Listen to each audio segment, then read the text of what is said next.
So tonight we have with us the fantastic Chuck Ochelli, which you all know and love. I'm so happy that he decided to join me tonight.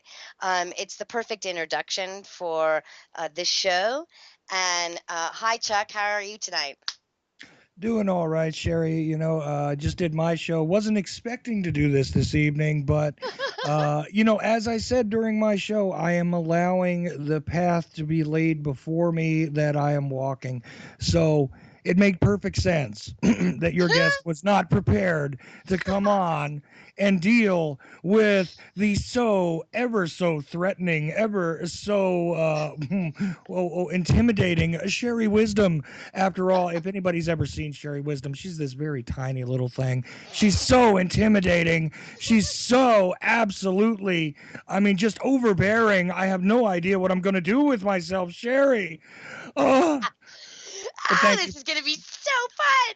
Thank you for bringing me on, and do appreciate the opportunity to continue a discussion that I'm not in charge of. So thank you. That's kind of what excited me, to be honest with you, is I was listening to you and our second guest, which we have three, but our second guest, I was listening to you and Daniel. Hi, Daniel.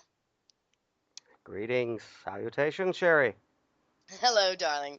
So I was listening to you two, and of course, I have like 25 comments and so much to ask and so many things to kind of ponder in both directions with you guys. It just made me more excited about this show because it's doing exactly what I just said. It's bringing in a way of, I guess I want to say in a biblical sense, the old ways, right?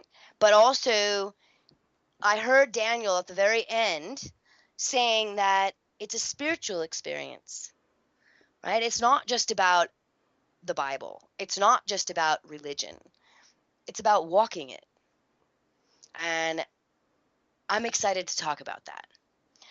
So our third guest, which the reason that I think this is so fantastic is because Gary Skinner is with us, and he is somewhat of an atheist, I would say. I'm not saying that in a way of not having a higher power, but the religious forms are completely not in his present reality. And so what's interesting to me about that is that he still has a lot of the same values and the same ideas of exactly what you and Daniel were talking about on your show. So to kind of allow for expansion where people can actually see that it is a spiritual journey, but it is also within us and our perception and everything that is about each individual and the path that they are here to journey. So I'm kind of excited. This is going to be fun. So hi, Gary. Hi, Sherri. Hi, Daniel. Hi, Chuck. Hey, Gary. Greetings, Gary. So it's kind of cool because you guys have never talked to Gary before, but he's from the UK. And it's going to be fun to hear a totally different perspective, but also his indoctrination is a lot different than ours. Being from another country, I mean, just even the words that he uses, the things that he's been brought up with are totally different. It's fantastic. I have a whole new variety of indoctrination. That sounds great. Yeah, exactly.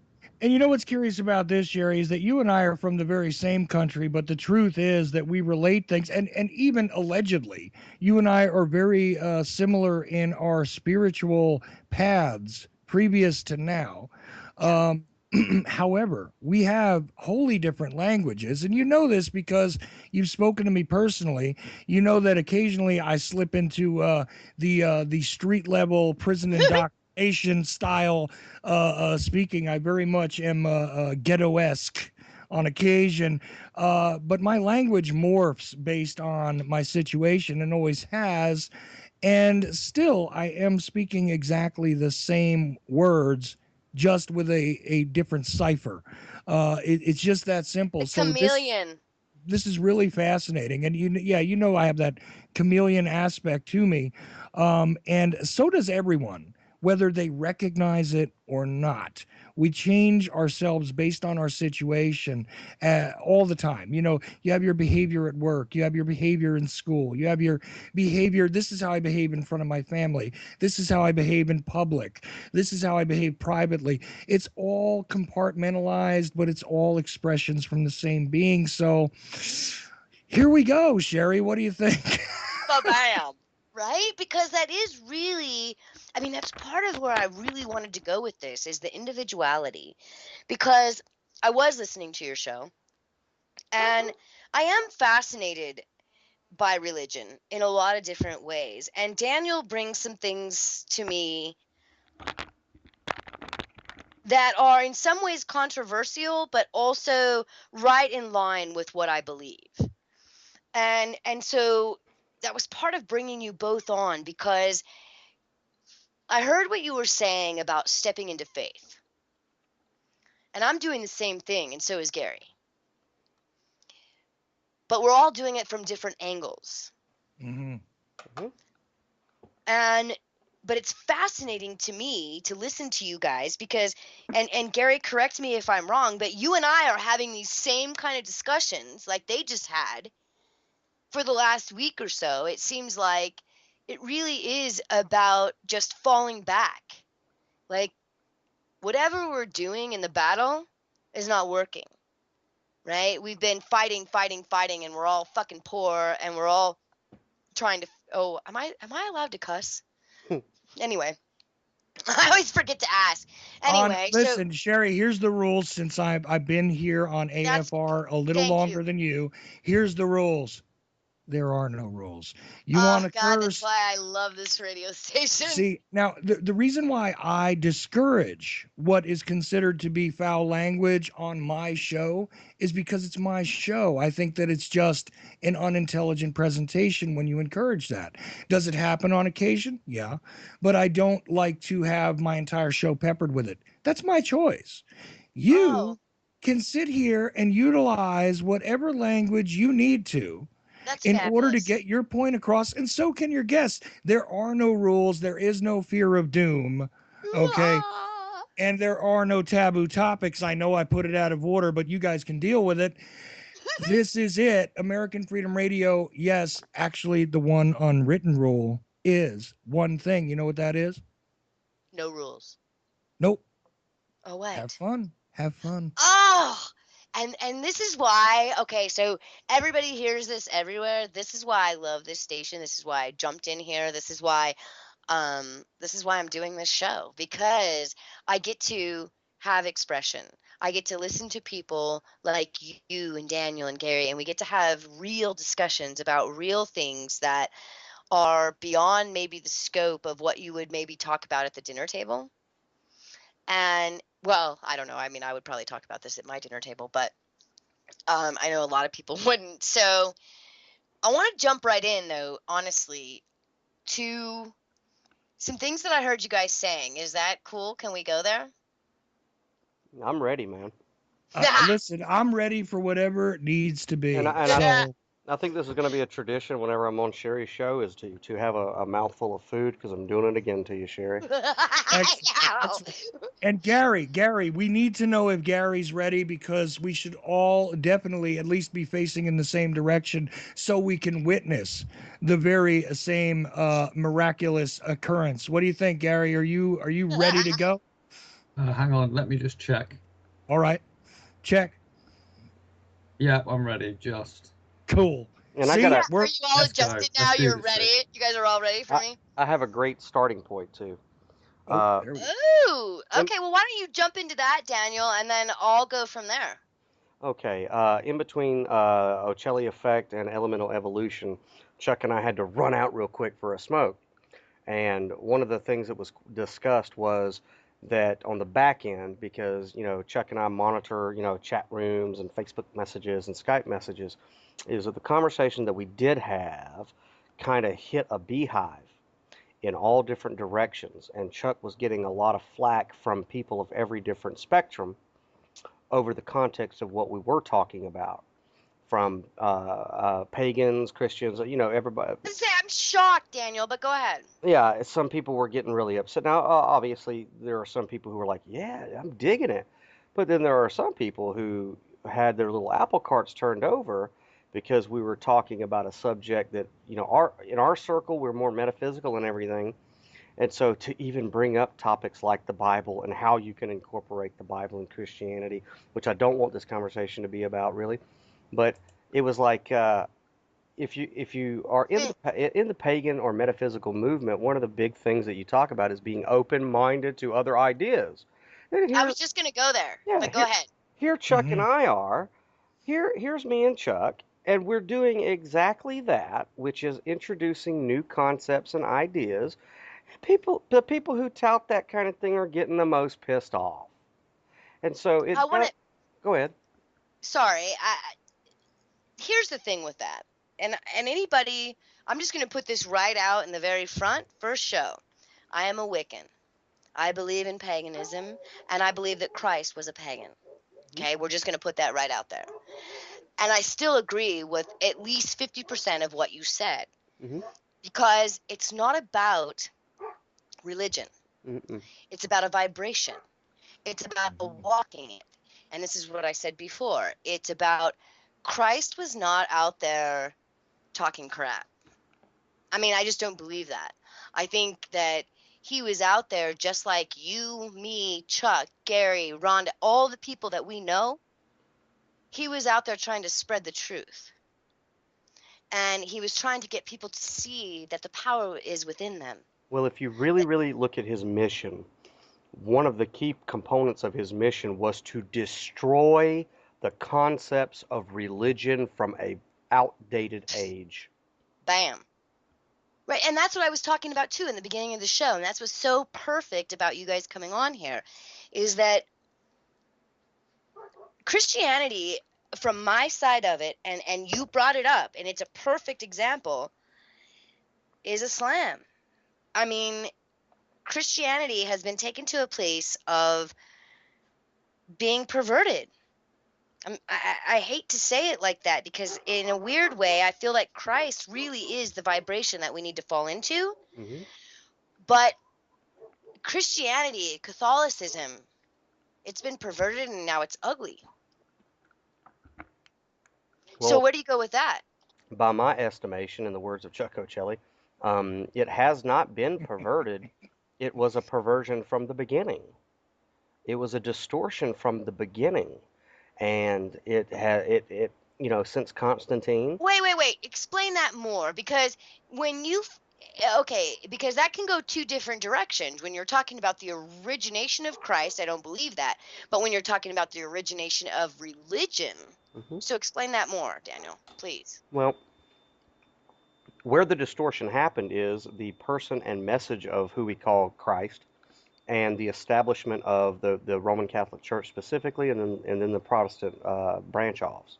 And it was this: what Christ ultimately was saying was that we are all God in the flesh.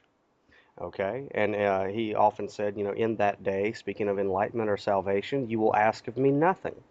That, that we all are our own Messiah. So that was the actual message of the Bible. That was the actual message of the Christ.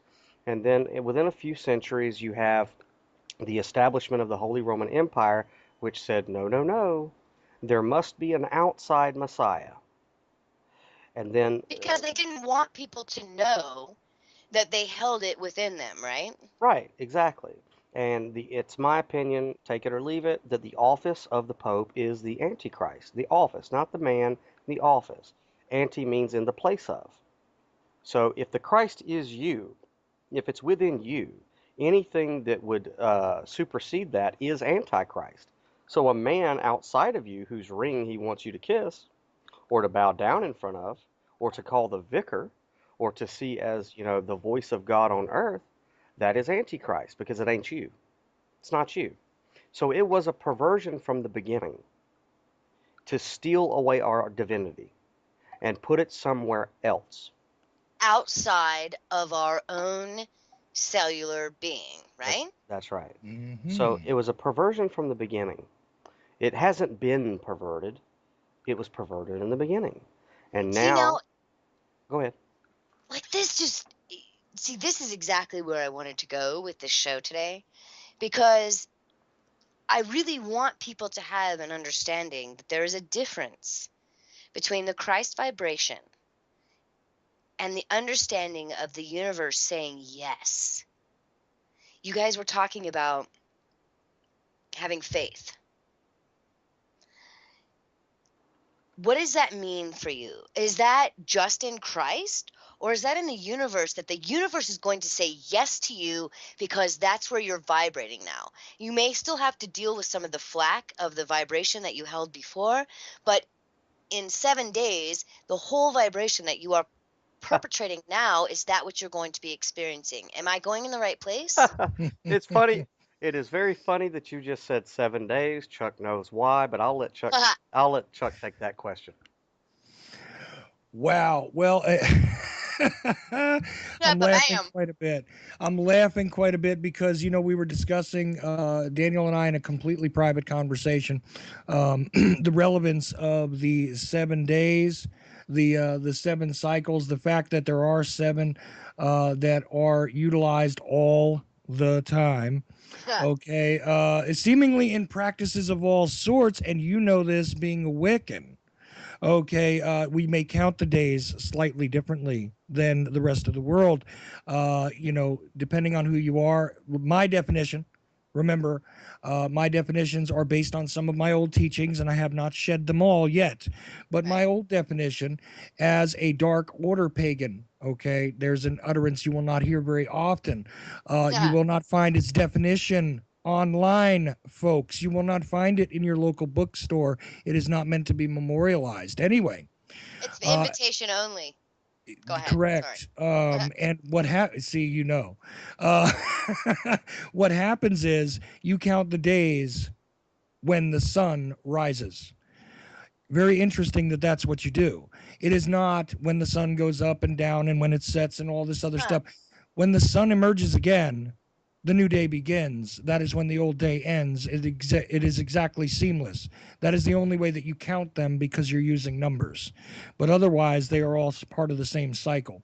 Anyway, 7 times, though, 7 times you rise, 7 things rising, it comes up a lot, Sherri, doesn't it? Seemingly Oh through my all these God. different disparate, um, alleged disciplines out there. Yeah. 7 and 7 and 7 and 7. And even ask a Christian who is even slightly accepting of numerology. They'll tell you that 7 is God's number. Now, are they incorrect? No, they're not. Everything is in sevens for some odd reason. All of these cycles, even life cycles, if one does carefully examine them, every 7 years, ready for this one, scientifically, they'll tell you this, every 7 years, every cell in your body has been regenerated from the previous 7 years at exactly that mark. Holy Wherever you shit. mark it, that is exactly what happens. Um, There's two things I want to add to that quickly, mhm, because here's what's so crazy about you saying that is, first of all, you're talking about the regeneration, right? yes. Well, every cell in your body, right, every 7 years completely regenerates. Okay. And then on top of that, then you have the original banking system, which is no longer in process, but every 7 years, every debt was released. And the reason that I bring this up is because there was a big deal with Trump just recently, allowing 7 years of debt to be let go. So he's reflecting the same ideology, because this is what, like, this was part of the original Christ, and Daniel may be able to confirm this, and maybe you might, Chuck, but it was like every 7 years, and maybe, I don't know, everything got released. You no longer owe debt to any bank. You no longer owe debt to any um, person that provided seed or feed or anything like that. Every 7 years, every debt was released. So this is a huge, the number 7 is a huge deal. It's the opposite of the demon, right? 666, which is just a vibration. Don't get me wrong. I'm exaggerating when I say demon, but 777 is the opposite. And so when you start talking about this, it's a huge deal for people in our frame of reality. Well, here we go. I'm going to take exception to you utilizing the six as demonic. I'm going to take exception to that entire concept, and I want Daniel to jump in, and then I want Gary to come at it afterwards because I want to hear what they have to say. Yeah. I I advise you to look at your pentacle closely. Mhm. It is a five-pointed star. People do talk about whether it's 1 point up or 1 point down, and this is ascension or descension, et cetera, et cetera. But you need to understand that if you examine it closely, there are six compartments to it. Fuck What yeah. I know you're right, but go ahead. Sorry. Now, what does it represent? Now, hold on, because I'm not saying a pentacle represents evil. Not at all. Right. I know where you're going. I'm like getting excited. So Well, I'll try not to interrupt you 10 more times. a pentacle and the number six, in my estimation, is very close to the number of man. We are literally designed to have six compartments, four limbs, the torso, and the head. These are your six compartments as a human being by design. The six is the number of man. The six is the number of flesh. The six is the number of what is in a worldly fashion. Fuck. We are taught to fear it because I guess we should fear our darker side, and we should fear if all we are focused on is of the flesh and of this world. Now, I didn't utilize anybody's scripture. I didn't step into anybody's anything. I used the pentacle as an example. But this is, here we go. Why is there a perversion from the beginning? Because, well, three sixes being three men standing together when I see it is interesting because the power of three is a constant. I talk about triads, we talk about triangles. They are an interesting, especially the equilateral triangle, especially the third dimensional presentation of it, which is the pyramid. Okay, fascinating. Things with threes are rather fascinating. Okay, especially the 33. Numerology is an endless, So interesting what about cipher as well. of course I'm interrupting you. No, good. Sorry, but what about 22? 22 is my number. Do you know anything about that? I mean, if you don't, it's fine, but all the research that I've done, I mean, there was 22 disciples, there was 22 of all these different things, but I see that number constantly. It's amazing. And so I'm just curious if you know anything about that. 22 disciples. Daniel, Yes, Daniel, there were, 22. there were There 12 weren't, disciples. there were 12 disciples. Yeah. There were 12 disciples, but there were also, okay, so here's the whole deal with this. And Daniel, please correct me if I'm wrong. There were 12 disciples, but there were 10 additional, right? So when they first came into, so there was actually 22 that walked. Am I wrong about that? Because I know that they said there was first the original 12, and then there were 10 that followed. So that came to me as 22. Am I wrong Well, about let's that? let's let's look at the word disciple. All right. You have disciples, followers, and believers. The word disciple means discipline. That's where the word disciple comes from. So you can be a believer in Christ, but not a disciple. You just believe on Christ or whatever, or anybody, and you're just a believer. You could be a follower, but to be a disciple is one who is disciplined. So the original 12, there were original 12 that are recorded in the scriptures, which is indicative of the zodiac. It's to tell you the story of the stars. Mm. But there are countless disciples. Go Count. in more to that. I'm sorry. I want you to go more into the stars because that is to me, that is super relevant. I mean, is that too much? No, of course not. Well, before we exhaust Daniel on that, let me just say this is going to be a really fascinating thing if you've not gone through this discussion before, Sherry. And I'm really aching to hear what Gary's going to have to say after we discuss this. Uh, I be, know. because this is going to be a bit of a mind-blowing thing if he's openly examining what's going to be said here. Um, the concept of the allegory. Remember, I used that word allegory. And remember that we are a storytelling people by nature. This is an absolute fact. This is how we relate everything from identity to the presentation of our commerce so on and so on and so on. We are all about telling stories. This is incumbent upon our design, okay, as Yeah. human beings. So keep that in mind as Daniel explains what he's about to explain. Go ahead, sir. All right, sure. What we have to remember is the ultimate maxim, which is as above, so below, as within, so without. Um, so it is no coincidence that there are several solar messiahs. There's always the number 12 around them. Um, so when it talks about the 12 disciples, it's giving you the story of the stars, which ultimately is a story of yourself. So you'll watch movies like Zeitgeist that says, "Oh, the Gospels are nothing but the story of the stars," and they're correct. However, what they fail to miss is if it does play out in the stars, it will ultimately play out here in human history. Because the gospel is in the stars with the zodiac, the sun, the 12, the 12 signs of the zodiac, the sun, the solstices and all that, does not mean that it physically didn't happen here on earth and there wasn't a man by the name of Yeshua that played those events out. In fact, it demands that there was a historical Yeshua. The two do not defeat one another. In fact, they support one another. And so that's kind of what the story of the stars is. And if you go, you'll go back and you'll see, Horus and Nimrod and all these other solar messiahs always have 12 disciples. So therefore, Jesus can't exist. The Bible must not be true. No, no, no. Uh, Synchronicity. Anybody who studies synchronicity and Gnosticism, if you go to YouTube and look up Hidden Meanings, great, great channel. Hidden Meanings by a guy named Bill Donahue. A little flamboyant, but he's more along our line of thinking, and he really incorporates the Bible in it.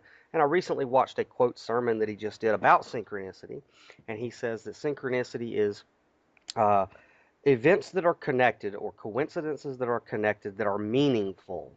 And ultimately, what synchronicity is trying to scream at all of us, which is why certain people are seeing the number 22, 333, 1111, all these types of things, is to remind us, to wake us up, that synchronicity is around all of us. And what it means is that we are all repeating a story that happens over and over and over again with different actors.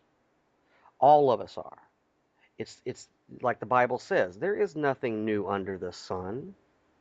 All of us are repeating this drama that has gone on forever. Like, for example, with 9/11 and the two towers. Well, in 1190, there was a tower in York, England, that was destroyed, and it caused about, persecution of the Jews. No such thing as coincidence. Way too many coincidences to just ignore. This is synchronicity. It's a drama that happened centuries ago. It plays out again. And so when we get to the 12 disciples and all of that, basically it's screaming to us that all of us, whenever you go out at night and you're looking up at the constellation of the stars, ultimately what you're really looking at is yourself. You're looking at yourself. Because the story in the Bible, the story of the ancient Egyptians, the story in your favorite movie, your favorite song, whatever it is that you're drawn to, comic book is you. It's you. You are speak. Your higher self is trying to reach you in any way possible. For a lot of people, it's the Bible. For me, it's comic books and movies, okay? For some people, it's the music. But it is your highest self, your best self, outside of time, outside of space, full of divinity, that has broken through our time-space dimension and is leaving you breadcrumbs to reach it, to reach your highest potential. And so, uh, Bam. and I'm sorry if I'm kind of going off on a tangent, but No, like I agree. when we talk about the mark of the beast and the number 666, if you go to Revelation, and in that particular passage it says, "And he causeth all, both small and great, rich and poor, free and bond, to receive a mark in their right hand or in their foreheads, and that no man might buy or sell, save that he had the mark, or the name of the beast, or the number of his name. Here is wisdom. Let him that hath understanding count the number of the beast, for it is the number of man," as Chuck was saying, "and his Wow. number is 600, threescore, and six." Now, if we take that, the beast in the book of Revelation, because the book of Revelation is not, is basically about psychology. It's about your own psychology. And the revelation that is ultimately given is that you are God. That's the revelation. So when you read the book But of Revelation, understand that it's playing out on the stage of each and every human mind that has ever existed. Now, let me say this one last thing, and I'll shut up. Okay? no, you're good. The beast, what is the beast? The beast is not some guy, it's not some outside thing. It's our animal nature. It is who we are as an Right. ego. That's who it is. So if you take 666 and you do a little bit of basic numerology, 6 plus 6 is what? 18. 18. 8 plus 1 is what? Fucking 9. 9. Oh my What gosh. is 9 in numerology? 9 is a 1 turning back around on itself towards divinity. So the number of the 9 is the beast, highest power, right? I mean, it's that's it's how we. it's the last number before you reach divinity. It's a 1 turning back in to go to the pleroma. So what the The number 6, only thing, the highest that you can reach in this physical reality, right? right, 9 before you reach divinity. So what it's saying when it says 666 is the beast is your ego, the number of man. But when you invert it or put a mirror to it, it's going to end up being 18. 8 plus 1 is 9. So the opposite of the beast is you attaining divinity or reaching your higher self. It doesn't have to be scary. It's not on some kid's head, named Damien. That's what it means. It's your ego. It's your lower self. It's the identity that was given to you to trap your consciousness. That's 666. May I plant Duality. a rather amusing joke, but also goes right along with this, and if one does consider it rather closely, and I think it'll give you something new to consider. You mind if I do that, Daniel, in No, this you numerology? go, and then we're gonna ask Gary's opinion because, from his point of view, I'm dying to hear what he thinks of all this. Well, consider the number, consider all of what Daniel just said, consider what I said before. Now put this together. 69. That's what she said, Chuck. Of course. Okay, But where are we going with this, Chuck? But go ahead. no, but 69, if you think about it, the number of man and then the inversion where it is turning back on itself into divinity, you put them together, they create a perfect balance. This is where, yes, in a joking sense, you can think about it as well. But I just Right? actually provided you with a rather cryptic key to the universe. Anyway, um, Chuck, what do you wait, think of wait, that, wait, Dan? wait, wait. We're not gonna just skip over that because, wait. I have free will, Sherry. I don't I have to. know, and I'm not Sit. letting you have that Wait, at this moment. Just so we're Sherry, clear. Sherry, What? you have to understand that me and Chuck live in a world where we've had to hold cards very close to our chest because you'll get committed or killed, for letting certain things Ah, out. So here I do recently, understand that, here but new recently, rules. yeah, here recently we've been kind of pushed in the area of, you know what, we're just gonna say it. So You know what? we're And still here's the breaking whole the thing. conditioning. Fuck. I mean, heck yeah. It's. I'm not being a cusser tonight.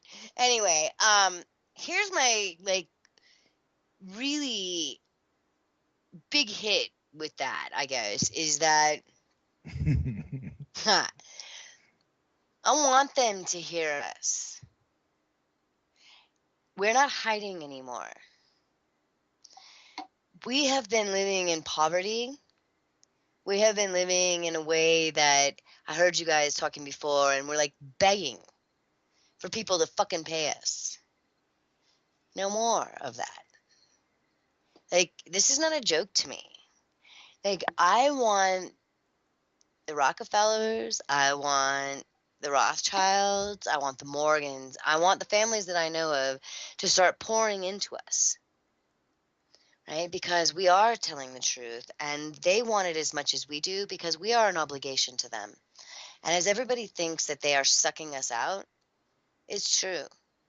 But they're tired of it now, right?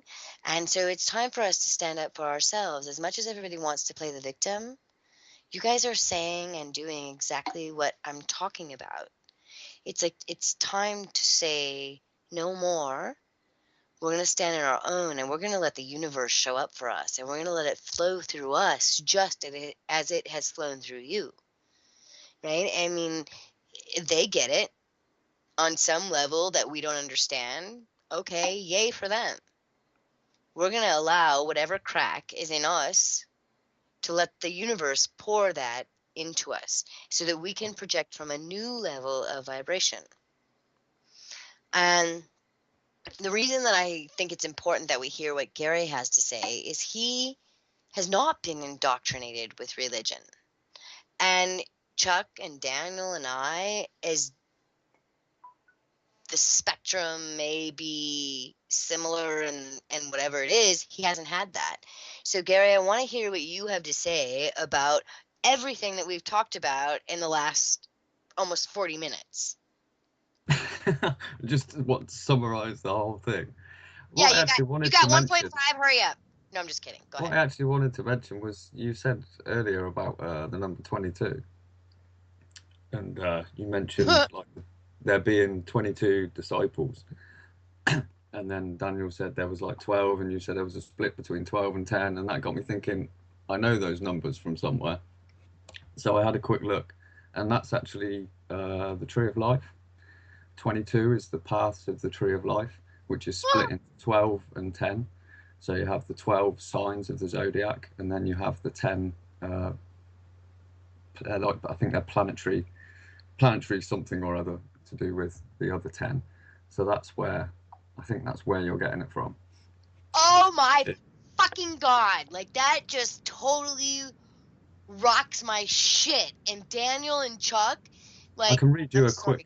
quick description of what I was just looking at if you want. Just If you out don't of mind, I'd interest. like you to go into that, and then I want to hear what Chuck and Daniel have to say about this, because this is what you and I, Gary, have been talking about for the last, anyway, however long. So go ahead. Sorry. Okay, this is just a brief description, and then you can comment on what's said. The 22 paths of the tree of life. Now you are ready to use the tree of life and its many branches to trace your own personal destiny. The 22 paths represent the royal roads that lead from one archetypal energy center or sphere to another. The successful navigation of any of these paths requires the harmonious blending of the forces represented by the two spheres it unites. 12 of these paths correspond to the 12 signs. The remaining 10 represent the heavenly bodies that travel through the signs.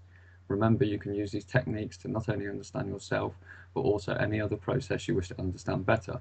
Each aspect of creation, whether it is a sentient being, a plant, a project, a country, or a poem, has a moment of birth, a time when it was created, hence the book of creation.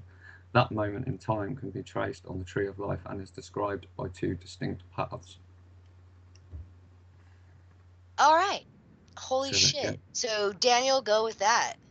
Yeah, I would, in conjunction with that, I would break it down to my elementary type numerology, which is 22 is 2 plus 2 is 4.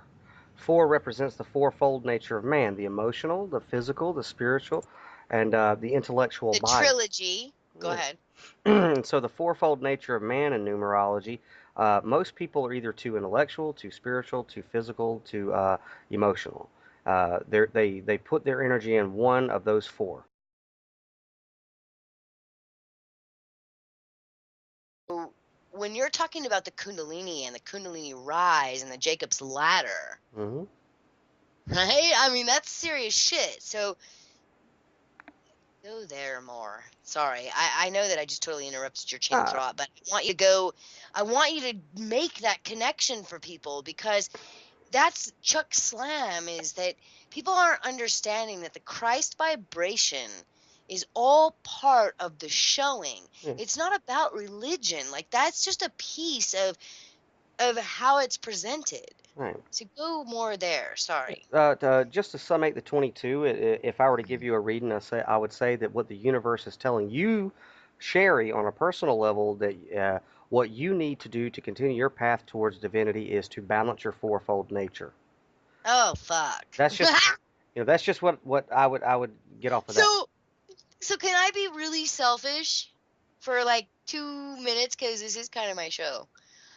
Um Kinda This is her my show. show, so there. Kinda her show.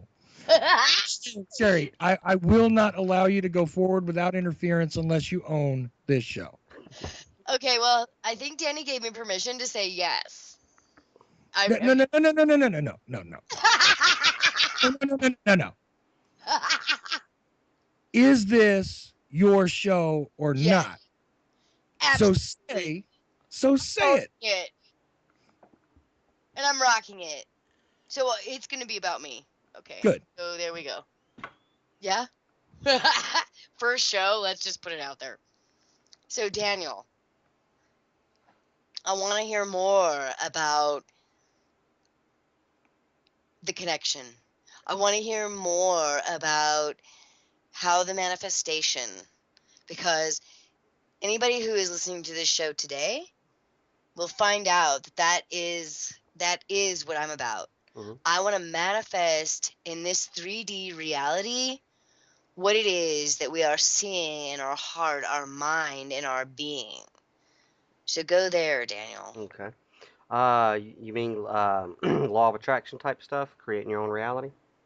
But I mean, I want you to make the connection with the Christ vibration, which I know is a weird place for people to go. Hmm. Okay, But I it's think real that he was simple. saying that, right? It's real simple, and it's like what Chuck was saying, allegory. Christ himself, even if you take him as a literal figure or whatnot, he did say that the law and the prophets was an allegory for us. He said it himself. He said it's all an allegory. And then when we match that with the maxim of as above, so below, as within, so without, Jesus saying the kingdom of heaven is within us, the word Christ means Christos. It's an oil, it's a wax. The word Right. Messiah means to be smeared on the forehead with an oil or a wax, right? So when we tie that in with the Kundalini, which is to raise divinity, we know I'm sure your audience knows about the functioning of the pineal gland, the pituitary gland, the optic thalamus.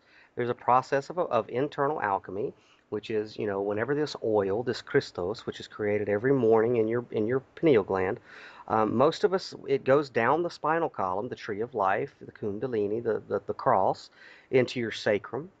Most people, through over acidicizing their body and through bad practices, Wait, spoil it. Yes. Daniel, I want you to go back because this is another pagan, Wiccan No, it's not. forefront. No, it ain't. It's Christian. It's Christian. Okay. Yeah. No, it's Okay, so And we're all the same. Yay. Okay. yeah. yeah. That almost makes me gag, which is such a hard thing because I really do want to be open and accepting, right? I mean, that is part of my being. Mhm. And I want you to make more of a connection, Daniel, with the Christ vibration, Right. right? Like Let me ask you the a question. vision of Christ makes me crazy. Let me ask you a question. Do you meditate? Yes. Okay. Have you ever been in meditation, maybe in the lotus position, and you've felt involuntarily a subtle uh, movement from the base of your spine to your head, which begins to make your body spiral or rock back and forth? Yeah, I do that on purpose. I raise my kundalini. I mean, I know what you're talking about. So go deeper into that. I know that some of the listeners may not understand it, but it's planting a seed. So go Right. deeper into that, Daniel, because that's what I'm talking about. Well, if you've ever seen if you've ever seen Jews at the Wailing Wall, you see them rocking back and forth. Okay, now they're voluntarily doing that, but it is a throwback to Kundalini, and it's whenever you do alkalinize your body and do certain practices, and you're sitting, say, in the lotus position, and you're in quiet meditation, or you're listening to binaural beats or whatever, you will feel an energy. It starts off subtle. It's not going to overtake your free will, but if you allow it, you'll feel an energy begin to make you move in a spiral or serpent-like manner. Yeah. That is the Christ vibration. That is the oil that's in your spinal column that is moving the energy upwards. It is the Shakti. Is that the Jacob's ladder that they refer to? Yes, of course. It's also a DNA Yeah. spiral. It's the jade pillow of the back of your head. That is the DNA spiral. Wait. right. Let's go back to that because here's the whole thing is that are we coming into a new time where the DNA is opening up in that new spiral of the Jacob's ladder? What do you think of that? I believe that's exactly what's going on and has been going on Yeah. since December the 21st of By 2012. Yeah. I agree. And it was to me it was October of 2012, Hmm. but it hit so hard that And here's the weird thing, and this is another thing that I wanted to ask you about, the selfish me. In 2012, starting in October, I had the largest awakening I've ever had. Mm-hmm. Okay, I'm not going to go into that right now, but it was phenomenal. Mm-hmm. And then the largest blanket of darkness hit me for 2 months, maybe 3. It was a long enough period of time that I could no longer recognize it. And for somebody like me, that was a big deal. Well, I know, like for Chuck, it was December the 24th of that year. Fuck. It was a huge hit. What is that about? I think Chuck would attest to it, and I would too, that we all have to go through what's called the dark night of the soul. Our old world must fall apart. Fuck. Ev- So when that happens, though, because to me, okay, so I'm going to tell you guys, like I said, I'm Wiccan, and so I have this really deep connection to the planet, but 100 crows showed up. Mhm. Now, I have a bubble around my house, and I have a witness that was here with me. There were 100 crows, maybe more, lined up upside my frickin' street in every neighbor's yard. Not one. I mean, it was so phenomenal that we walked out in awe. Like, even I, being the witch that I am, could not freaking believe it. Like, I was like, what the fuck is going on here? And the witness, it scared her so badly that she left and never came back. Well, you know what that smacks of is if you've ever watched The Matrix Reloaded, the scene where Neo is talking to Yeah. the Oracle, and then right before his antithesis, his ego, comes to fight and overwhelm him. What do you see in the yard in the park? Oh my God. I cannot believe that you just said that, because that's what okay, so I always think I'm crazier than most, which I probably am. But I swear, when I saw that, Hmm. that is exactly what I thought of. As I thought, holy shit, this is my step. Right, and look, And that is exactly right, what happened. you see a murder of crows right before Neo has to fight himself in Smith, and then Smith overwhelms him.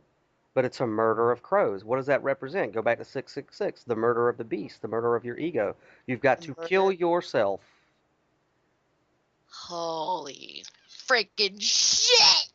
Like, people, I mean, I hope people that are listening really realize how dynamic this is, because this is exactly right. It's the killing of self, but it's really the killing of that ego that is taking you beyond the place of empathy. Hmm.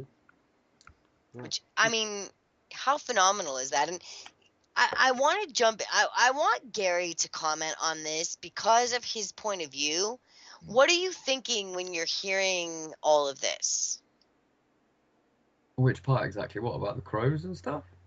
Well, about the crows, about how the Christ vibration is somehow lifting in, all of these different things that are maybe unfamiliar terms, but maybe something you've heard, all of that. I want to hear what your perception is. To be honest, recently, my thing has been more kind of not taking in knowledge about stuff, but really breaking it all apart and just kind of like trying to totally undefine everything and then seeing what pops up and seeing how my thoughts are creating things. Undefined. What does that mean? I don't understand. Undefine, take the definition away from things, try and see things as a blank canvas without taking the knowledge into it, if that makes sense. But not Seeing things for what they are instead of judging them. exactly, yeah, Yeah. exactly. Hmm. Trying to go from a blank canvas and really just using meditation to kind of get into that, and yeah, Instead of seeking things, actually allowing yourself to see. yeah, exactly. Instead of Hmm. searching out for information, because it's, I spent a lot of time doing that as well and seeking, like everyone's doing it in one way, shape, or form. And I've been more interested in the total reverse of that, stopping to seek information and just seeing what comes to me, seeing what comes from me, from meditation and stuff like that, and just letting things occur. Are you hearing the same thing I am here, Daniel? Hmm. I Isn't believe. that amazing? Because that's kind of what I heard. I mean, You guys were saying that just like before we went into the very end of your show and you were talking about the spiritual side of things. That's exactly what you guys were saying. Mhm. Is like we don't know where this is coming from, but we know it's coming. Having that Well, faith, right? I'll say this: it's coming from within ultimately, and I'm not going to get into too much detail about it, but Chuck can attest to it. But recently, we have come in contact with somebody who Chuck and I have kind of, I don't want to say initiated, but we have been guiding them into the metaphysical. And then shortly thereafter, and of course, me and Chuck gave them full disclosure. Look, when you step into this world, it's a different world, and you better buckle up and you better be ready for what's coming. It's like Pandora's box, Right. right? I mean, that's my famous line. It's like once you open up the box, you don't get to go back, right? You can ignore it. You could shut your abilities and your sight off, but Yeah, it's good it's luck. it's still going to happen around you, but you'll just call it happenstance. But Well, and it'll end up, I mean, and correct me if I'm wrong, but it'll end up hitting you in the ass. I mean, it'll come up and something so phenomenal will happen that you can't deny it. I mean, that's what I've right, right, witnessed. and in this particular instance, and Chuck can attest to it, this particular person that we've been guiding, right afterwards, after we warned them, a ton of metaphysical things began to happen to them, which were negative. And the first instinct this person had was that it was my fault or Chuck's fault, right? And we've been trying to explain to them, no, this is coming from within you. Exactly right. And we're going to go into a few minutes of a break here. And when we come back, we will continue the discussion. Thank you so much, Chuck, Daniel, and Gary, for joining me on Elemental Evolution with American Freedom Radio. We'll be right back.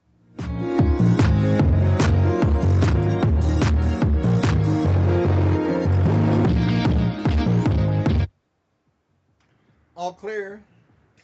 Smoke break. Smoke break. Oh my God, go smoke. I'm having the funnest time. This is hysterical.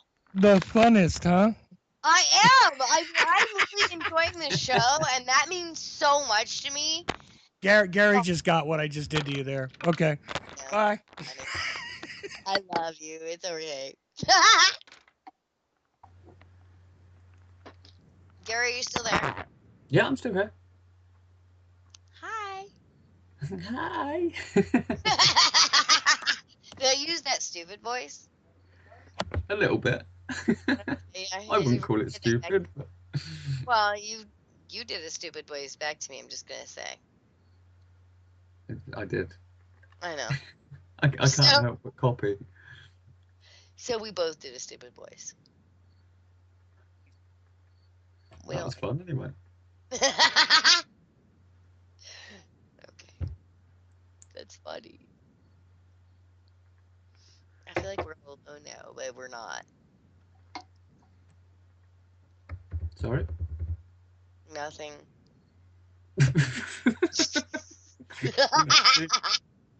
You just said that like a naughty kid then. That's What good. did you say, Sherri? Nothing. Oh, I am having the best time on this show. I was in such a panic. I was like, I mean, I seriously almost became like hysterical. What is wrong with me? Isn't that your like natural condition? Oh, shut up, Gary. Or Nobody close else to it. knows that.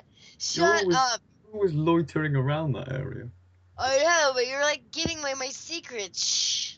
Shh. No one's listening. Shh. They are. They're out smoking. Oh, that's so funny. Anyway. Oh, I'm loving this show. This worked out perfect. You know, the universe does show up for us. Of course it does. It does, That's really no does. choice. We manifest it all the time. I know. And it's always showing up. It's so fabulous. Yes, it's great. It's so great. Did I tell you that I did the human design of my kids? And that... I noticed you posted about it earlier. Oh, get this. Me, Catherine, and Asia are all pure generators. Hmm. Guess who the projector is? Barbara's a projector. Yeah! Wow, that's 3 interesting. generators and a projector. Holy fucking shit. And no manifester. No manifester. Not any. We're all pure generators. Wow. Well, I'm a manifester, Well, thank God. apparently. Apparently. But isn't that weird? That you would have 3 generators with a projector, no manifester? Not one of us. Asia and Catherine and I are pure generators. Are you not a manifesting generator? Nope, I'm just a pure You're generator. just a pure generator. Yep. And that's why I keep saying I'm not supposed to do anything, right? I Just don't think it's you're not supposed to do anything. It's just, I don't know. I don't remember all the well, look it ins up. and I'm not outs supposed of to do it now. anything. I'm supposed to just allow it to flow through. Everything sucks out of me. I remember something about the manifester having to vocalize before they do something. Because that's the manifester, is that your vocal is solid. A pure generator has nothing but 2. So I have no manifestation. All I have is the sacral and the emotional. That's it. Which is why I'm so fucking weird, right? You're not weird. Oh my God. I'm a crazy person. I mean, it's like, think about like how my emotional range goes. All right, we're getting ready to come up. Okay. No rules, no rules, no taboo topics, no taboo topics, no fear of doom, no fear of doom. We are American Freedom Radio, American Freedom Radio. Nothing can keep you from your potential elemental evolution. Nothing can keep you from your potential elemental evolution. Nothing can keep you from your potential elemental evolution. Nothing can keep you from your potential elemental evolution. Nothing can keep you from your potential elemental evolution.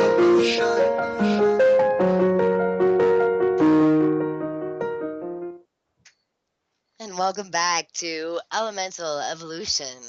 This is our first night with American Freedom Radio, and I personally am so pleased to be able to present on this station. It gives me so much freedom and so much of a space to bring in the things that I feel are important to humanity. And before we left on this break, we were talking with Chuck and Daniel and Gary. Are you all with me? Absolutely. I'm here. Present. That was like a roll call. That was fabulous. So before we left on the break, we were talking about how it is as a human being that we are connected to. You, Daniel, use the term God. I use the term universe. Chuck, I'm not sure where you stand exactly in between that, but I know that you have an understanding of both. Gary, you and I have discussions about a universal concept that is way beyond anything that can be put into a box. So I want to continue this discussion, and I want to go into an area that is maybe a little bit outside of what people are normally used to hearing. Ha! Let's just get this show started the way it should be. And that is, I want to ask all 3 of you, I want an opinion from all 3. Our government in the United States is looking at a very serious situation. We have in place a government that is based on money. The Rockefellers, the Rothschilds, the Morgans, and we can go down a list. I think there's 109 families that actually incorporate and run the United States. How much of that can be changed with our own perception, with us making and taking responsibility for who and what we are. Because I feel that as much as everyone wants to blame the elite, we have given them their place in standing. So who wants to go first with this? Well, I'll be more than happy to kick it off because I spend a lot of time discussing exactly this, that we are as individuals, and I am speaking to every individual who can hear what I am saying.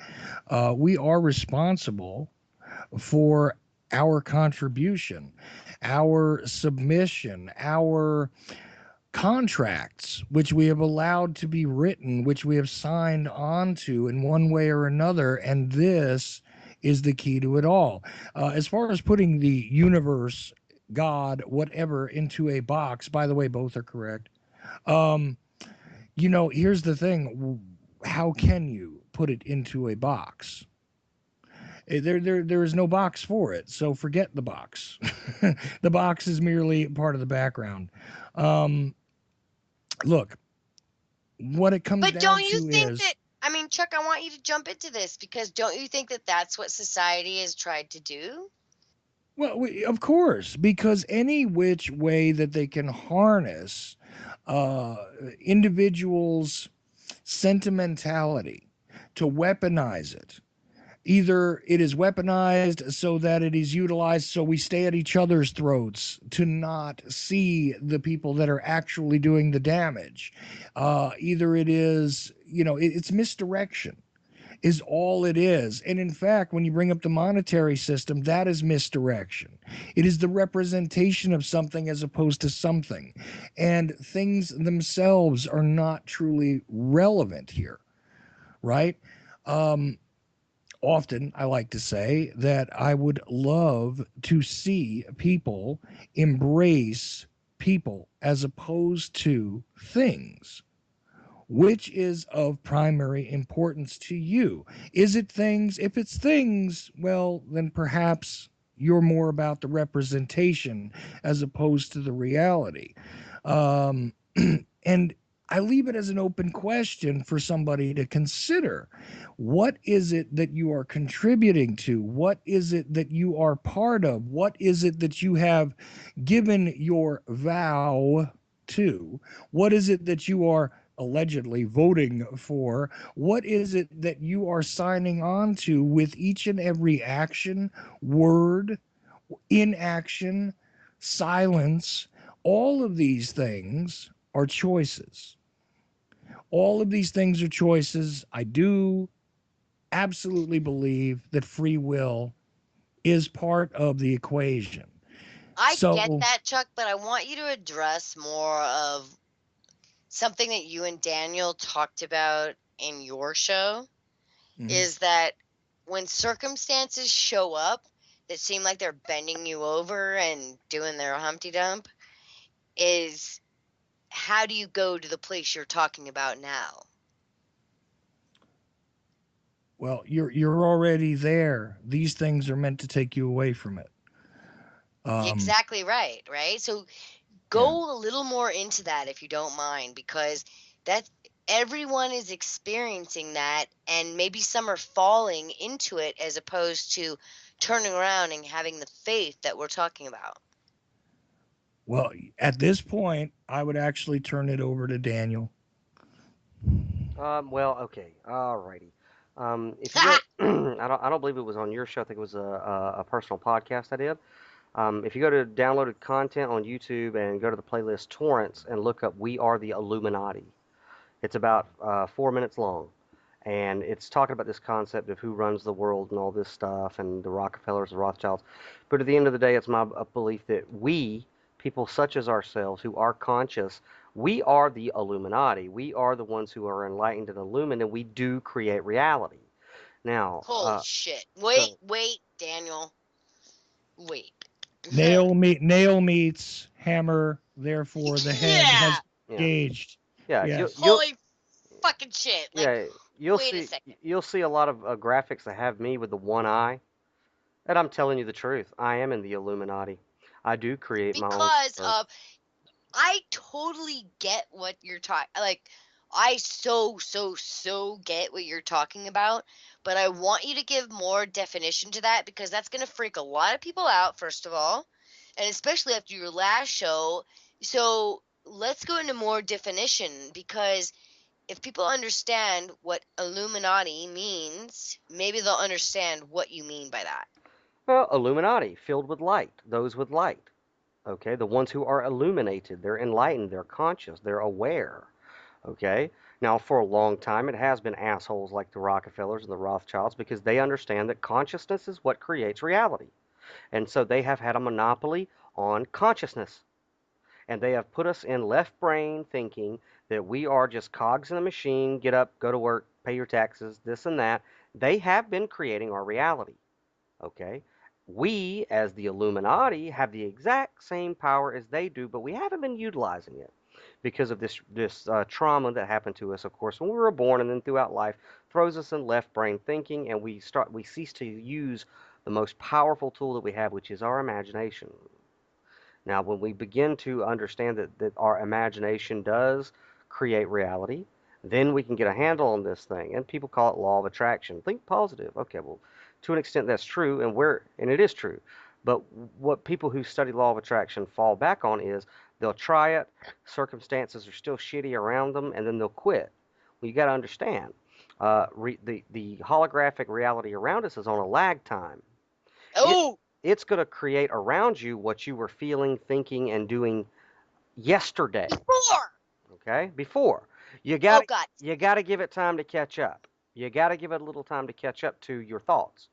Okay. This is exactly what I was saying before. Is it's like you're gonna change your thought pattern. You're gonna change your perspective. hmm Shit's still gonna hit you for however long that you have been creating that karmic debt. Which, what do you call that? Like from a different perspective, what do you call that dharmic or karmic hit back? It's a movie projector. And you have a time gap there. What you're seeing, like from stars, for example, it takes a minute for light to get to your eyeball. So if, let's say, tomorrow, let's say you're having a shit week. In all honesty, me and Chuck could actually sit down right now and think about everything negative that's going on, and I guarantee in about 5 minutes, me and him are both going to be excruciatingly depressed.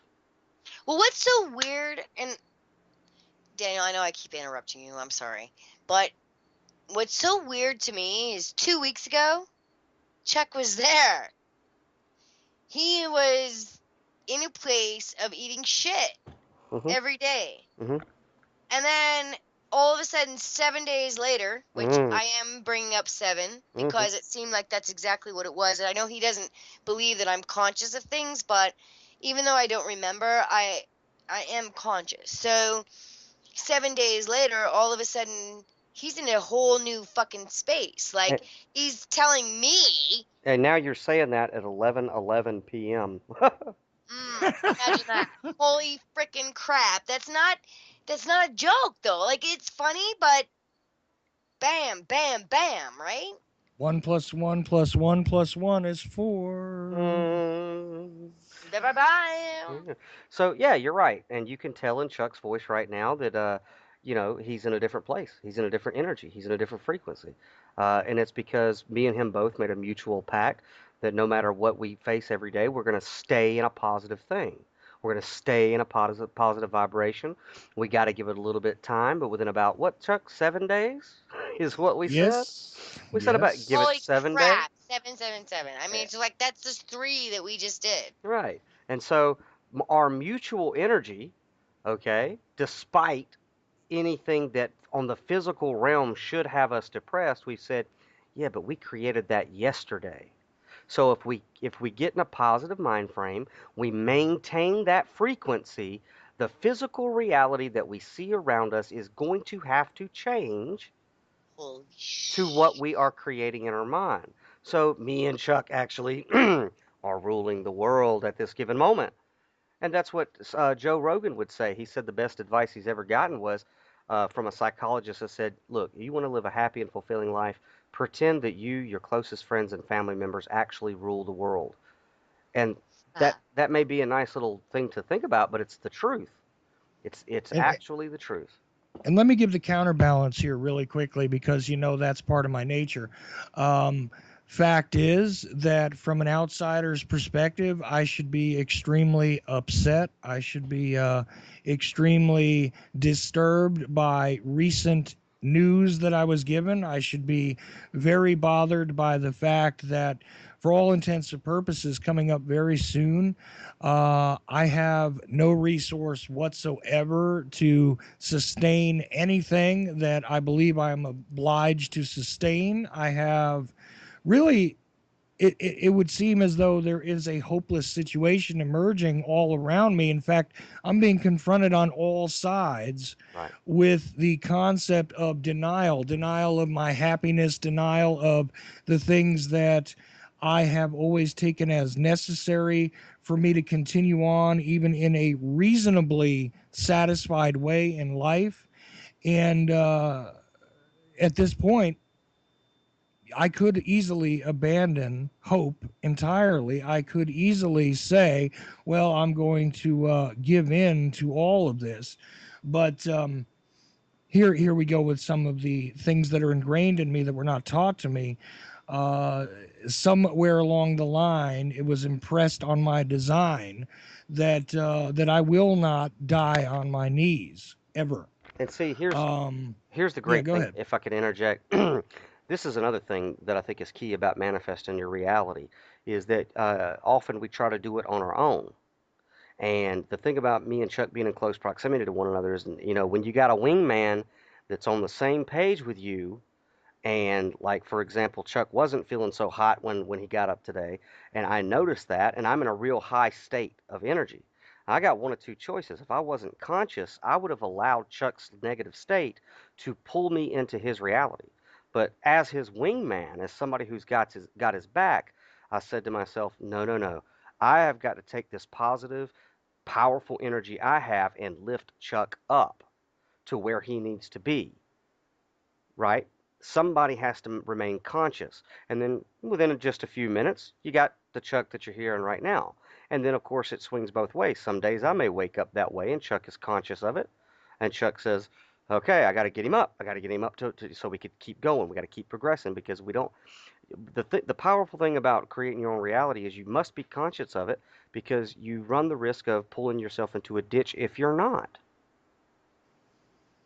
Mm. And so, Well, and here's the thing though, is how many people relive same story, different players, right? Over and over and over again. And this is where my work, where my life coaching comes into play, mhm. because what I'm trying to show people, and Gary and I laugh about this because I never want repeat customers. I want you to come through my program and I don't ever want to see you again. I mean, not intentionally in a mean way, but it's one of those things. It's not like psychology. And it's doing exactly what you're talking about. It's going into those places within ourselves that hold those traps. Mhm. And And go And let ahead. let me also make it on that same kind of a token there. Um, Watching out for your wingman and bringing their energy level up. Here's another thing that we as creators, co-creators, must be conscious of is there are people in your life who seem to pop up when you are in a peak state who will drain the living fuck out of your energy Yeah. on a either on a conscious level or an unconscious level, but they just derail you with negativity, worry, problems, no solutions. Bam, bam, bam.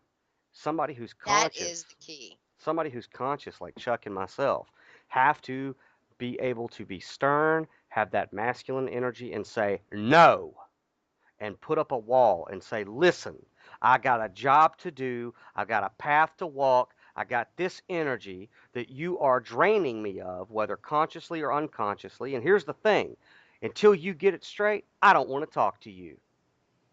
Now, that So I have may, a question about that. that may sound cruel. No, it doesn't at all, but I have a question Sure. Mm. about that because in my belief, we don't draw anything that is not a reflection of our own being. Hmm. So if someone comes to me Mm-hmm. with bullshit, Mm-hmm. I know within myself, and I'm not saying that this is for everybody, but for me, that on some level, I'm either believing this, I'm reflecting it, Mm-hmm. I'm projecting it, whatever you want to call it, Mm-hmm. and they're bringing it to my attention. And so when somebody comes to me with some serious bullshit, Mm-hmm. I always have to kind of decipher on some weird level, like how much of that is what they're trying to pull from me and what I'm trying to pull from them. Mm-hmm. And also remember that parasites do not feed on the bloodless. Okay. So the fact that you are being fed upon or you are being drawn into some sort of symbiotic relationship on occasion, because some people would say, look, I didn't invite this. I was in the fact that you are an attractive target makes you a target. Mm-hmm. Okay. It's that simple. I Your mean, vibration. there you go. I mean, I'm Yep. using blood as an example because, well, Sherri, you and I can definitely relate to the concept of use of blood as an example because this is the sangreal sort of line of thinking has been given to us as an example, as an allegorical way of understanding life force. Of course, blood in and of itself has nothing to do with life force. It is the presentation of, but hey, let's get back to it. It still is a manifestation of life force. So if you're an attractive animal, if you're an attractive individual, not necessarily in the sexual way or anything like that, I am saying that if you have something that looks tasty, predators will arrive too. Right. Let's not forget that. And Yeah. a, and a, They want a piece. an analogy that Chuck used earlier in a conversation we had with someone was, hey, look, moths are attracted to light. So yeah, if you're in a peak energetic state, you better expect to have some critters coming to flock around in your face for a minute, because you are putting out that which they are seeking, even though they're parasites, they're pests. So whenever you do get into a peak state, expect those type of people to come, flying around. And look, I'm not saying that there are people who you can lift up. You know the difference. You know when some look, if you come to me, Sherri or Chuck or Gary, and you say, Daniel, I've got X, Y, and Z problem. And I say, okay, here's X, Y, and Z solution. A person who genuinely wants help will go, oh shit, thanks, I really appreciate that. And then they'll go fix their problem. But if a person who you've given X, Y, and Z solutions to continues to tell you why your solutions won't work, then you're dealing with a parasite. You're dealing with Yep. somebody who does not want their problems to be fixed. They just want to perpetually throw problems in your way and exhaust you of that energy. And see, predators prey on people like us because we are empathetic and because we do try to lift them up. They know that that's our weak spot, that we want to lift others up. But we have to be stern and we have to say, Is that our I'm sorry, Daniel, but I want to ask you this. Is that our weak spot or is that where we're supposed to be? it's, Are we supposed to be pulling them up? Both are correct. yeah, I'm speaking personally. That is my weak spot, and it's something I'm getting better at. Is that I'll allow people to stay around me and try to solve a billion problems when I'm giving them a billion solutions until I finally reach a point where I say, this person wants to stay stuck in victim mentality. I got shit to do. I got other people out there who genuinely are in pain and genuinely want to stop it. Right. And And it's not. the other part of the light analogy, which we used regarding moths and attracting other critters, to the light, is this. Let's not forget that a bright enough light is also a bug zapper. You Ooh, can yeah. read by the light of the bug zapper, but you can also allow them to be so attracted to it and allow yourself to burn so hot that, yeah, it does cast light. It does grant heat. Maybe you need some heat, but it is also fatal to Yeah. those that just wish to bask in your light. Right. So, there's a lot of different purposes for the very same action. And if one considers, again, I always say, consider your words, consider your actions carefully. Not necessarily that you should ponder to the point of grand hesitation, but you should be at all times mindful of what it is you're contributing to. I mean, I don't know if somebody would like to disagree with that, but I feel that way about every single action I take. And I'm not perfect. I'm definitely not stating that I've come to this understanding and I'm above all of you. I'm letting you know about the evolutionary process that I'm going through. And Sherri and Daniel, especially, Gary doesn't, but Sherri and Daniel especially know that I came from a very low vibration initially, and had to evolve in order to survive. And I leave it at that. Daniel, what do you think? Exactly. I mean, and Well, I want to. I'm sorry. I just want to say that you chose to evolve.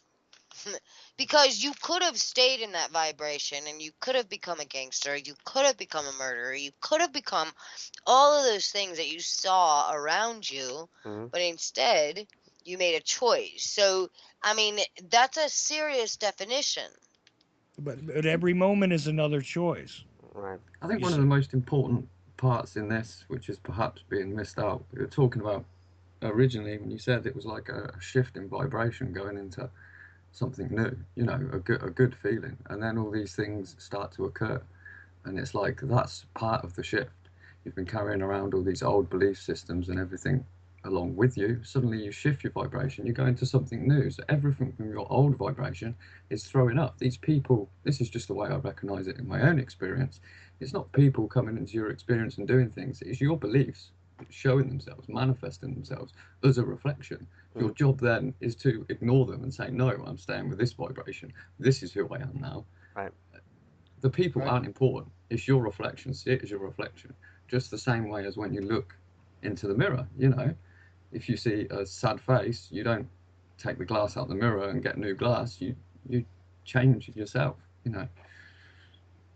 Ooh, and that's kind of intense. So, where do you guys go with that? That everything you're seeing outside of yourself is simply a reflection of what you feel inside of you. No, he's correct. Daniel? Yeah. I mean, yeah. Um, but you got to understand when reflections of yourself or beliefs about yourself are bullshit, and then they manifest as people who are trying to pull you into a bullshit story. You know what I mean? Just because everybody outside of you is a reflection of yourself doesn't mean that there aren't times where you need to look at yourself and say, "Go fuck yourself." You know? I and I think that that's a lot of times the people that come in, right? That's what you have to. I mean, I'm not saying oh go fuck yourself, but I'm saying like you just have to say no, Yeah, and right? You were saying that earlier. Like it's like when they come in and you know that they're just sucking off of you, mhm. you're like, that's enough. Like I've given you what I can give, and now I'm done with that. So And be it's be not necessarily al- a bad thing. also be mindful when you do reach that place. The parasite will use the time old trick of guilt. They'll try to make you feel guilty. Okay? Because we hold that within us, though, right? Sure. We feel bad. Yeah. Uh, like for example, in a personal situation I'm dealing with, the exchange was, look, I have a path, I have a mission, I have a goal that I've been told to do by the divine, and I got a team with me who are on that same path.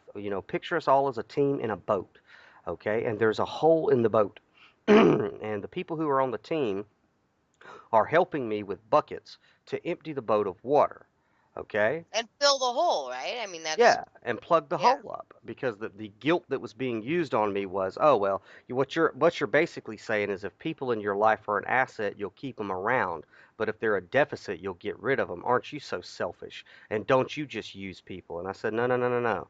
Look, there's a difference between being in the boat with the pail, like somebody who's fallen on hard times. They're in the boat with me, but they don't have a pail. Okay? Somebody who's a parasite is drilling more holes while me and the other guys in the boat are trying to empty it. And I got news for you. If you're the asshole in my boat and you're drilling more holes, you're not on hard times. You are being a stumbling block to the team, to the mission, to the goal, and we're going to throw you to the fucking sharks. If you think that Well, makes you're me a cold, creating it, right? I mean, they're creating that hardship, and they have to move out, right? I mean, they have to move in a different direction for you to move forward. When somebody is actually creating chaos, when somebody is actually creating conflict, you have to determine if it is a reflection of the group, right? Because sometimes they're a projector, which they're just showing you all the time, or they are like what you're saying, like an instigator, trying to lower the vibration, trying to move everybody into the lower place instead of just reflecting and moving higher, right? Right, exactly. And what is that if that's an outside perception of you, what that is self-sabotage. It's the Yeah. aspects of you that sabotage yourself and limit yourself. Like, for example, if Chuck really wanted to be a douchebag, he could sit there and say, well, I'm legally blind, so I can't do all this stuff. And I could sit there and go, well, I come from a long line of alcoholics and I struggle with addiction, so I can't get anything done. Well, those are self-sabotaging personalities within us, and then that will project itself outwards into other people. And what that's making us do is face our own inner egos of self-sabotage and limitation. And you've got to look at them, and you can't treat them with kid gloves. You got to say, I'm drawing the line here, this far, no further. Get out of the fucking boat. Now, here's what's interesting about what Gary said regarding what you just said. If I think about it very carefully, and if you examine me generally speaking, you would find that I don't behave as though I have a handicap when it comes to visually in my, and you've seen me in all sorts of states of, whatever. Do I present myself as someone that is handicapped by my sight, generally speaking? You're asking me? No, of course not. No, not at all. I project outward that there is no weakness there. It's not that I'm ignoring it. I do adapt it, but people are actually a little surprised when I pick up a magnifying glass or I lean in close on something. What are you doing that for? They don't realize in the rest of my character that that's there. It's not as though I'm hiding it. It's just that I'm not accentuating the weakness. There's a lot more to the ship than the holes, right? Right. Well, and you and I have had this discussion where somehow, and maybe it is the upbringing and maybe it is kind of looking outside of the box, is that what others see as a defect may actually be altering you in a way that allows you to see beyond this dimensional reality and expand maybe the knowledge that you're bringing to the planet. So I think you do have an understanding of that on some level. And do you think that changes it a little or what? No, that's also part of the equation. I was just trying to explain that Gary's absolutely correct when he talks about projection. And you don't even need to go metaphysical. We could just deal with the alleged psychology, but notice it has the word psi on it. Take a look at psychology, even. If you act as if, right? If you behave a certain way, you produce certain reactions out of people, which then create a feedback loop that is anybody missing the point of this yet? I don't think so. Here we go. When you manifest certain things personally, they become part of the reality. And that's just in a very textbook psychological way, right? Of dealing with any of these things, which even with an addiction, a lot of the band-aids that are given to you in a psychological sense, it's act as if, and it'll correct itself, it seems like. I know I'm going real shorthand here and jumping around a bit, but No, that's my fake it till you make it, unfortunately. I mean, that's lots of ways to sometimes, say it, but there it yeah. goes, right? So I just wanted to tie it all together there and say, listen, it sounds like it's coming from different directions, but here we go. Here's your manifestation concept that you talk about all the time, Sherri.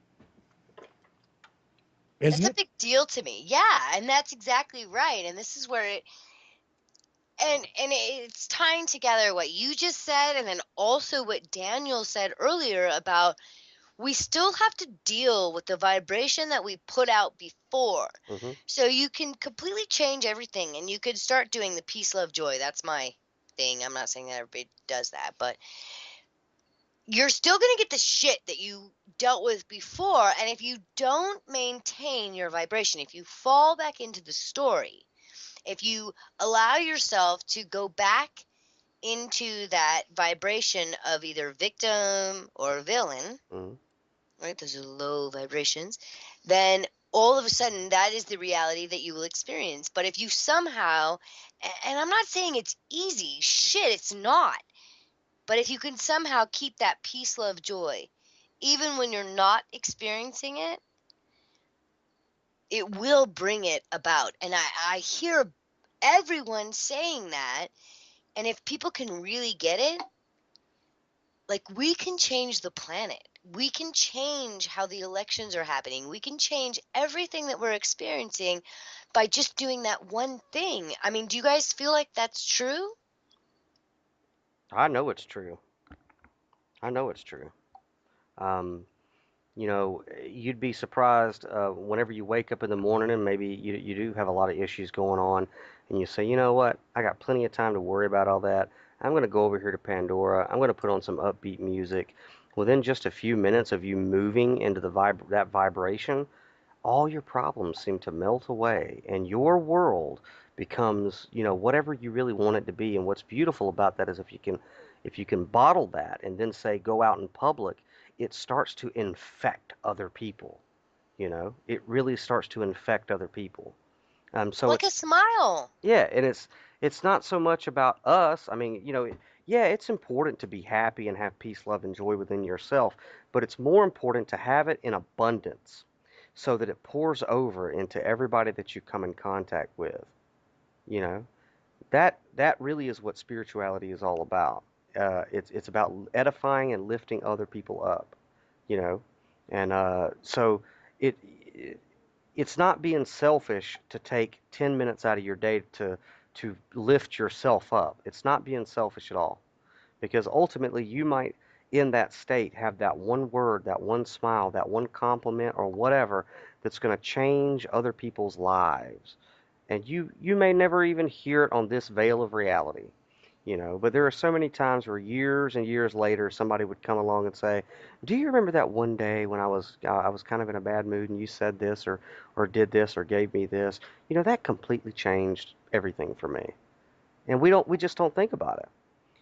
We don't think about it, but it's not selfish to spend time making yourself get in that right state of mind. In fact, that's your duty as a spiritual person. But you got to start with yourself. You So can't my you can't give what you ain't got, and you can't heal the world unless you yourself have been healed first. But I have a question about that. Because being reared the way that I was, and also having some of the issues that I'm not going to discuss on this show, narcissism is a huge issue on this planet right now, where people have been so completely damaged they cannot see beyond themselves. Hmm. And it's understandable. Don't get me wrong. I'm not placing blame, and I'm not pushing things on people, except for the fact that I question,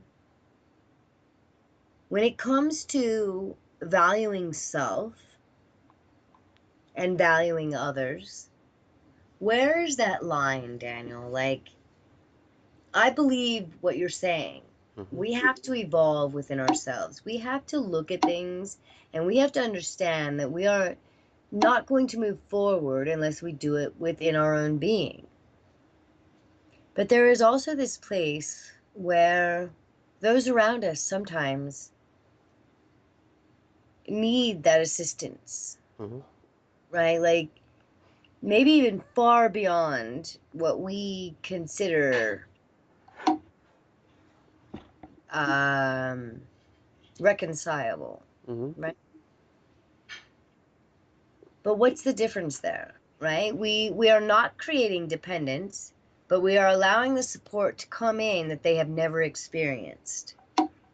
where do you see, in your perception, the difference between allowing someone to grow and giving them that space and allowing the dependency of the energy to come in? That gets into codependency. Yeah. Yeah, codependency's bad. Uh, Codependency, it took me a while to get the definition, but um, it's being in relationships where the other person or you yourself feel that you always need to be fixed or you need to be fixing the other person to your own detriment. To your own detriment. Um, but like I said just a minute ago, you can't give what you ain't got. If you are having some emotional issues about a particular situation, how are you going to help somebody else with those emotional situations unless you've dealt with it within yourself first? Which I agree with, but on one hand, here's the weird thing about this, and why I'm jumping into this is this has been my experience for the last week. There are certain issues that I personally have, right? But when it comes to somebody else, I can outline it for them Mm-hmm. like a freaking book. I mean, like, there's no doubt about it. But for me, I can't always go there. So where's the duality in that? Where you do have to conquer it to be able to take others there. And you also have to be feeling it at the same time to have empathy. I wouldn't say at the same time. Um, you know, there's a Buddhist monk that said, I've lived a great life of tragedy and suffering, and then he smiled and said, but none of it ever really happened. you know. I've been through some horrible things. Chuck's been through some horrible things. All of us could say that we've been through horrible things. If you haven't overcome those horrible things, you're not in a position to help somebody who's currently within it. So be thankful. So you're going to recreate, you're going to wallow in it together. Yeah, you're going to create a quagmire, and both of you are going to go down into the ditch. If it's some issue that you've dealt with, like, for example, childhood trauma or addiction or post-traumatic stress disorder, whatever it is, you've dealt with it. Now you're in a position to help others. But don't try to engage others if you're still in that issue, because it's quicksand for both of you. It's an energetic vortex. It's going to bring both of you down.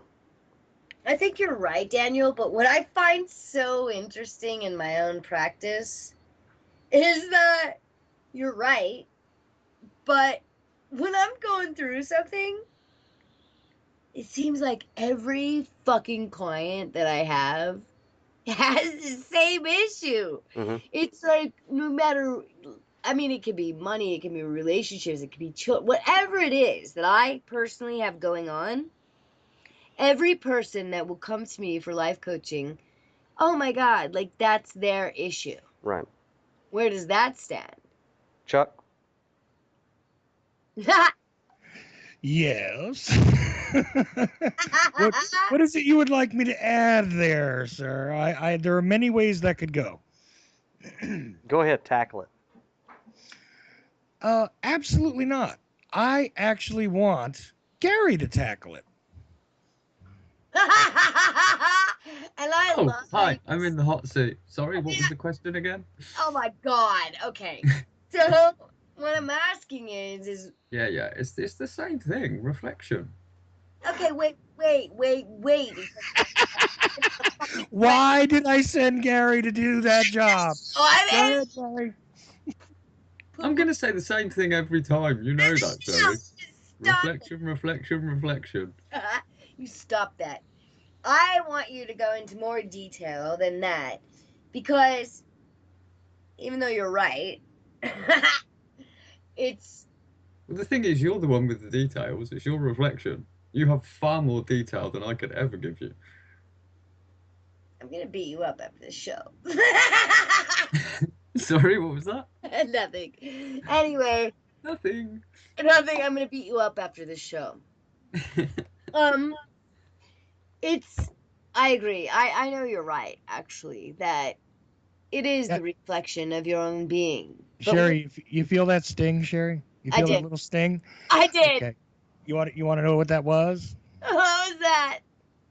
Listen to your own advice. Oh God, I hate that. I hate it when it comes back and it hits me right in the face like a huge slap. Thank you. Thank you. Thank you.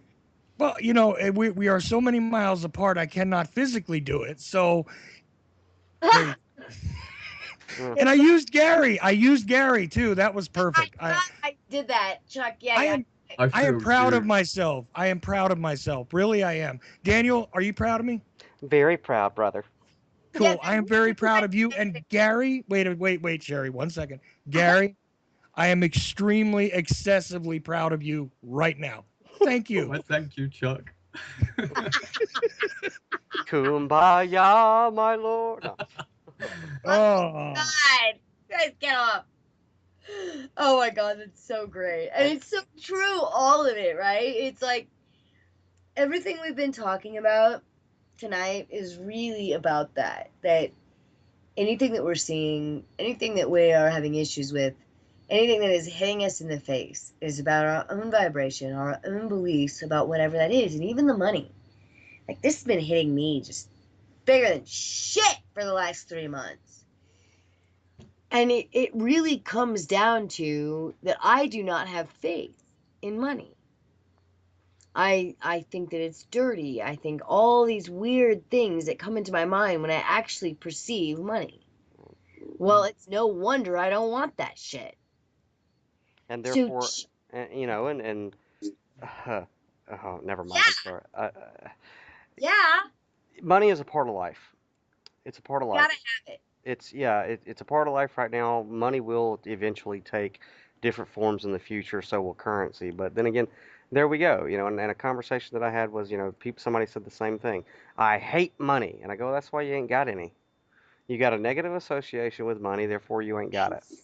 It's so true, and I am so working on that vibration because money, the saying is money is root of all evil, and that is such No, a no, no, no, no, no, no. It's the love of money is yes. the root of all evil. And it's the hmm. greed, right? Like you can love the things that money bring and you're still okay. It's the greed, it's the jealousy, it's the wanting and taking from others, Right. Money in right? money in of itself is neutral, but the Yeah, Yeah. love, that's the yeah, the that's the thing. Love is the power word there. right. Go And ahead. so that being said, money is I mean right now it's a necessary thingy. We have to have it to continue this. Now we're moving into an age where the currency is going to change shape. But for the time that for this time we need it, and that's a perfect segue for a commercial, which is you know as we said on the Ochelli effect. This is going to be a shameless plug. Uh, Ochelli.com and downloadedcontent.com, which is going to be tackling a lot of the stuff that we've been talking about tonight in the future. Me and Chuck are going to be working together quite closely. However, we're in the same test of faith as everyone else, and we are at a deficit as far as funds go, and we need everybody's help. So don't love your money. Go to Ochelli.com to support and help Ochelli out so that he can stay on the air, stay on the internet, and to grow his venue there through audio and video. We really, really need it. And like I said, me and Chuck right now are facing a mountain of a thing as far as the bills getting paid. Servers have to get paid. Designers have to get paid. Webmasters have to get paid. And we just don't have it and we need it. And it's not we're not trying to go out on a cruise. We're just trying to keep doing what it is that is our passion. So I'm going to go ahead and say that. Like I'm not going to exhaust it like I did on Ochelli show, but shameless plug. Go to Ochelli.com. Go to support. Go to downloadedcontent.com and downloaded content on YouTube to support, or you can get my book, Then Came the Flood, on Amazon. That being said, no, money right now is energy. It's energy. Where you And it's put your okay. money. I want you to get, Daniel, that what we do is okay to ask for support. Right. Like, we as hosts and as people on the radio and writing books and trying to get out information, we have this belief on some level that we don't deserve it or that we really shouldn't be charging because it's free information, which is true on some level. But like what you said before, we still have to survive also. Hmm. So it's like if we're dedicating our lives to telling the truth and to getting things out there, I realize that to a lot of people it's only an hour a day, but even $10 is a huge deal. Like, I mean, I don't think that people realize if everyone would give $10 of, 100 people, all of a sudden there's $1,000. Right. That's a freaking lot. And let me tell you something. Right now, $10 to Chuck and myself would make our night. Yeah, that's true. Even if each and every person that took a listen to what it is that we're doing, and that includes Sherri too, that includes everybody who is out there trying to do good work. I say this over and over again. If each person that took the time to listen once a month, regardless of what was being produced, even if you put $1 in, if all of you did that, there'd be no reason for this discussion ever. And that's $1 I'm talking about. Everyone does count because it'll actually manifest and change the reality of what it is you're contributing to. Wait a minute, this sounds familiar. Consider your actions, consider what you invest in, consider what it is you put your energies into. Daniel, didn't you just say that money represents energy Yeah. if you choose it to, regardless of all those negative connotations you have for it in your mind and everything else? The fact is that that's one of those things that it represents. Right, it is energy. And like for example, the past 4 hours, Chuck and I we've been pouring our currency out there, our energy, our positivity. If in the past 4 hours or 2 hours you've heard one thing that made you smile, made you laugh, maybe opened up doors of thought, maybe enlightened you, may enhanced your life in any way, understand that that's the currency that came from all of us. And so we would appreciate it if you would reciprocate in paper currency or digital currency so that we can eat to have more energy to enhance your life greater later. And this is how it works, and that's going to be the new economy. The new economy is going to be energy from one another. Right. As well as American Freedom Radio. Remember that too. You go to AmericanFreedomRadio.com and there's also a donate banner there as well. See, that's what happens when you're not being controlled by a money master. You require the energy of those who are participating, because believe it or not, just as a listener, just as talking about this, sharing this stuff on social media, calling in, entering into a chat room, you are participating in the media. Okay. You're participating in it, and we're not being controlled by a greater corporate master. Hmm. It's that simple. So, since you are, in fact, the collective masters of it, then it is part of your responsibility. If it's American Freedom Radio, you think you need to support whatever it is that you are inclined to do. That should be done. And I don't make these kind of statements very often. And the reason why Daniel has made this statement for me generally is because I find it so terrible to even ask. Yeah. I can't stand it. That's the truth. Um, and I don't know. That's something I need to work on, I think. It's something we all need to because, me, I'm an author. I got a novel out there, and I very rarely ever push it. It's something that we all do to ourselves because we feel like, oh, well, since we're not quote unquote employed by some mega corporation, we don't deserve to eat. But we do. Writing a novel or doing a weekly radio show or running a website is just as arduous as a 9 to 5 job, except the difference is we really, really deep down have a passion for what we're doing, and we really believe it does enhance other people's lives, and therefore, like it or not, we are entitled to have support. We really, really are. And downloaded content will actually launch September 2nd. So in case somebody's going there, for now you can get the torrents on YouTube, but downloadedcontent.com will actually launch for public consumption on the 2nd of September. Am I right? Which also happens to be my birthday, so.